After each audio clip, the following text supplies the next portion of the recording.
Good morning, students. Hope you are doing well for your examinations. And yesterday, I switched off my lecture that कि Frankfurt parliament से हम लोगों ने over किया था कि जहाँ पर फ्रांस को दोबारा से क्या डिक्लेयर कर दिया था, रिपब्लिक डिक्लेयर किया गया था। बट स्टिल जो वुमेन का एक मेजॉरिटी का जो सेक्शन था वहाँ पर उन्हें फिर भी राइट टू इक्वालिटी नहीं दिया गया एंड इसके लिए वुमेन ने लॉन्ग स्ट्रगल किया और उन्हें right to vote finally France में 1946 में मिला। ठीक है, एंड यहीं से एक फ्रैंकफर्ट पार्लियामेंट में ही बेटा एक रिप्रेजेंटेटिव थे कार्ल वेल्कर, जिन्होंने कहा कि there is no equality between these two sex, male and female, कि मेल और फीमेल दोनों बराबर नहीं हो सकते। अगर हम उन्हें बराबर लाने की कोशिश भी करेंगे, कार्ल वेल्कर ने ये स्टेटमेंट दी है बेटे कि अगर उन्हें बराबर लाने की कोशिश भी करेंगे तो it will destroy the phenomena of the nature और ऑफ सोसाइटी एज वेल, कि इससे सोसाइटी में रायट्स ही आएंगे, इससे सोसाइटी में ट्रबल्स ही आएंगे। ठीक है, इसके अगेंस्ट एक थे लुइस ऑटो पेटर, जिन्होंने इस चीज को सपोर्ट किया है कि वुमेन को भी क्या मिलना चाहिए, इक्वालिटी स्टेटस मिलना चाहिए, इक्वल स्टेटस मिलना चाहिए like main.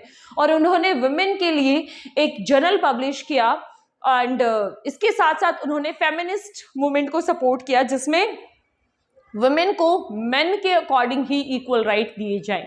Fine, so today our concept is the section 4, the making of Germany, means unification of Germany. As we know that कि जो जर्मनी था, फ्रांस था, इटली था, स्विट्जरलैंड था, वो सारे छोटे पार्ट्स थे जो अलग अलग मल्टी डायनेस्टिक रूलर्स के अंडर थे। फाइन, बट इसके साथ साथ 1830 से लेकर 1848 का जो सिनेरियो रहा है, जो टाइम पीरियड रहा है, it was the period of riots, revolutions, and these revolutions were carried by liberals and nationalists. Fine, और टाइम टू टाइम जैसे जैसे लिबरल्स और नेशनलिस्ट अपनी फीलिंग्स को, अपने आइडियाज को स्प्रेड कर रहे थे, वैसे वैसे जो कंजर्वेटिस्ट थे उन्होंने क्या किया, उन्होंने बेनिफिट उठाया, इस चीज का फायदा उठाया to repress the liberals activities, nationalist activities and gain the profit out of these nationalist activities to modernize and to strengthen monarchical system. Fine, so इन सारी चीजों का फायदा फिर से किसने उठाया कि liberals and nationalist sentiments ran high all around the part of Germany, and again these were repressed by the conservatists and the, you can say, the military. Fine, military supporter, ऐसे लोग जो कि क्या थे, मोनार्की के supporter थे, जो चाहते थे कि कंजर्वेटिज्म रूल को कैरी ऑन किया जाए सोसाइटी में। Fine, so making of Germany, unification of Germany was not an easy task, it was very difficult and this credit goes to whom? The chief minister, Prussia chief minister Otto von Bismarck. Fine, यहां पर भी ऐसा ही हुआ, liberals and nationalist की activities को repress कर दिया गया by the conservatist, by the military and by the elite group, like जो लैंड ऑनर्स थे, जो ग्रेट लैंड ऑनर्स थे, बिग लैंड ऑनर्स थे, जिनको बोला गया जुंकर्स। ठीक है, तो प्रूशिया में जर्मन नेशनलिस्ट ने सोचा कि जो मिडिल क्लास थे, they tried to unite the confederation of German confederation, जो जितने भी प्रिंसिपलिटीज थी, जैसे 39 कन्फेडरेशन थी। कितनी कन्फेडरेशन थी बेटा जर्मन रीजन की? 39 कन्फेडरेशन थी। तो दे हैड डिसाइडेड, स्पेशली जो मिडिल क्लास थी, जो कि कमर्शियल क्लासेस थी, उन्होंने डिसाइड किया कि now they would try to unite the German confederations governed by an elected parliament. ठीक है, उन्होंने कोशिश की कि वो क्या करेंगे, उन्होंने ये कोशिश की कि वो 39 कन्फेडरेशंस को क्या करेंगे, यूनाइट कर देंगे and that would be ruled by an elected parliament, German parliament. Fine, in 1848 got it. इसके साथ साथ अब इनके इन एक्टिविटीज को प्रेस कर दिया गया, रिप्रेस कर दिया गया, दबा दिया गया, कुचल दिया गया बाय whom?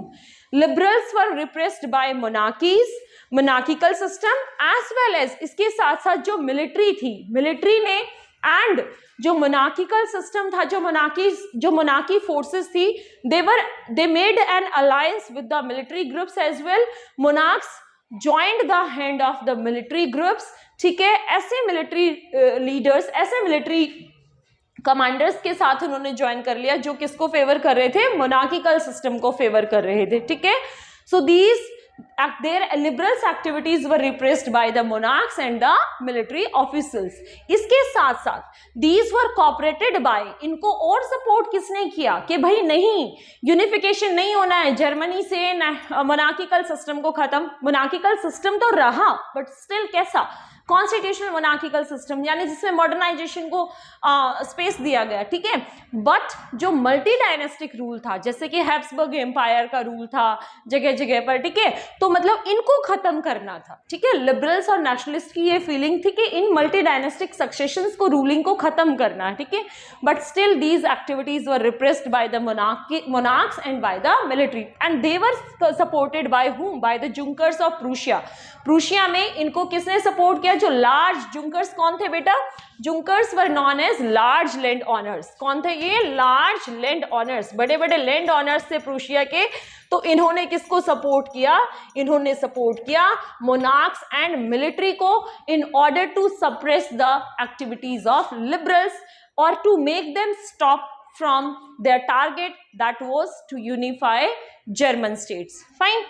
एंड अब कमांड किसके हाथों में आई, obviously this command was taken by the national unification by whom, by the chief minister, Prussia chief minister Ottoman Bismarck. And now then and there on the initiative of Prussia ने इसकी पहल की कि भाई अब नहीं, ठीक है, अब तो कुछ करना पड़ेगा। और जो चीफ मिनिस्टर थे Ottoman Bismarck, he took the command in his hand in order to create national unification of Germany, यानी जर्मनी को के टूटे फूटे जो टेरिटरीज हैं, जो रीजन्स है, जो इधर उधर किसी किसी के थ्रू कंट्रोल किए जा रहे हैं, उसको क्या बनाना है, एक सिंगल नेशन बनाना है। एंड ओटोमन जो बिस्मार्क थे वो चीफ, जिनको क्या कहा जाता है, आर्किटेक्ट ऑफ जर्मनी, ठीक है, जिनको जर्मनी का निर्माता माना जाता है, ओटोमन बिस्मार्क ने क्या किया, प्रूशियन आर्मी के साथ मिलकर और ब्यूरोक्रेट्स के साथ मिलकर, ब्यूरोक्रेट्स क्या होते हैं, मिनिस्टर्स, ठीक है, जो different day to day activities को कैरी ऑन करते हैं। And Otto von Bismarck carried his idea of German unification along with Prussian army as well as along with Prussia he started what, wars against, ठीक है, किसके against war start कर दिए, जहां से जर्मनी को क्या करना था, फ्री कराना था, ठीक है। And these war, 3 wars took place, continued for 7 years, ठीक है, कितने सालों तक चले, 3 युद्ध हुए बेटे प्रूशिया के, किसके साथ हुए, डिफरेंट फोर्सेस के साथ हुए, अभी बताऊंगी किसके साथ हुए, ठीक है।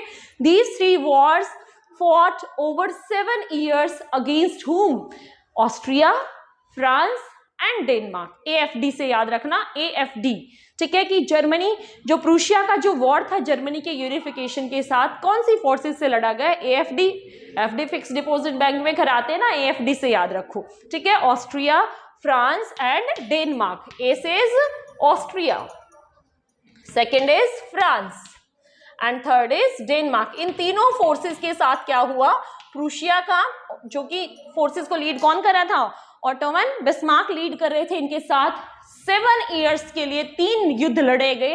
And finally these Wars ended with the victory of Prussia. और इस बैटल में कौन जीत गया, प्रूशिया जीत गया इस वॉर में। एंड फाइनली जो प्रूशिया के किंग थे, कौन थे, विलियम फर्स्ट, ठीक है, जो प्रूशिया के किंग थे William first, at that time he was proclaimed at what, German emperor, ठीक है, he was proclaimed as a German emperor in an assembly or in a ceremony which was held in Versailles Palace, ठीक है, एक ceremony में Prussia के king को ही क्या declare कर दिया, जर्मनी का किंग डिक्लेयर कर दिया। और फाइनली जर्मनी का यूनिफिकेशन हुआ इन विच ईयर, इन 1871। 1848 से ये स्टार्ट हुआ था, जर्मनी को यूनिफाई करने का जो स्ट्रगल था, this was started from 1848 and continue till 1871। और इसके लिए 3 wars were fought by Prussia against Austria, France and Denmark, and these wars continued over 7 years, and finally in January 1871 Germany became a single nation under the leadership of Prussia King William I. Fine. And on 18 January को 1871 में बेटा Versailles palace में ही क्या declare कर दिया गया, जो कि एक बिटर कोल्ड मॉर्निंग थी, बहुत ठंड थी उस दिन, और उसी में जो इंपॉर्टेंट मिनिस्टर्स थे, जैसे कि जर्मनी के जो प्रिंस थे बेटा, डिफरेंट जो प्रिंसली स्टेट्स थे, उनके जो जर्मन स्टेट्स के जो प्रिंस थे वो इंपॉर्टेंट रिप्रेजेंटेटिव थे, आर्मी के रिप्रेजेंटेटिव थे वो, ऑटोमन बिस्मार्क एंड जो जर्मनी के किंग थे वो सारे के सारे असेंबल हुए कहाँ पर, in a ceremony the palace of Versailles. Versailles के पैलेस में वो असेंबल हुए एंड देयर सेरिमोनियली क्या कर दिया गया, जो प्रूशिया के किंग थे केसर विलियम फर्स्ट, उन्हीं को डिक्लेयर कर दिया क्या, he was proclaimed as the king of Germany as well. Fine, जो किंग जो लगाया जाता था बेटा, ये एक तरह से राजशाही को दिखाने के लिए किंग एक टाइटल था, एक तरह की नाइटहुड थी, इसीलिए आप देखेंगे किंग केसर विलियम, यहाँ पर भी किंग ऐड किया गया है, ठीक है। तो जितने भी रूलर्स हुए उस टाइम पर 18th सेंचुरी में, वहां पर king as a knighthood use किया जाता था, ठीक है। So finally on 18 January 1871 Germany got its unification, and after unification क्या क्या बदलाव लाए गए, जर्मनी में क्या क्या चेंजेस लाए गए, आज कि आफ्टर यूनिफिकेशन जो मॉडर्नाइजेशन प्रूशिया में लागू किए गए थे, the same modernization was implemented in the region of Germany as well. Fine, जैसे कि emphasizing on modernizing the currency, currency को मॉडर्नाइज किया गया, एम्फेसाइजिंग ऑन बैंकिंग, बैंकिंग के ऊपर एम्फेसाइज किया गया, फोकस डाला गया, इसके साथ साथ लीगल और जुडिशियल सिस्टम को और भी ज्यादा सेंट्रलाइज किया गया। फाइन, एंड जो भी प्रूशियन जो मीजर्स थे, जो प्रूशियन मीजर्स थे उसी के बेसिस पर जर्मन स्टेट्स को क्या मिली, एक इंस्पिरेशन मिली, and Prussian model became was followed by, even can say Prussian model was followed by the German states as well, and finally in 1871 Germany became an independent nation with the help of Prussia. Can say here that army can be an architect of the nation in the leadership of chief minister Otto Bismarck. ठीक है, आप main points की pick ले सकते हैं। आज हम इतना ही डिस्कस करेंगे, tomorrow I will discuss with you unification of Italy. Thank you so much, have a good day.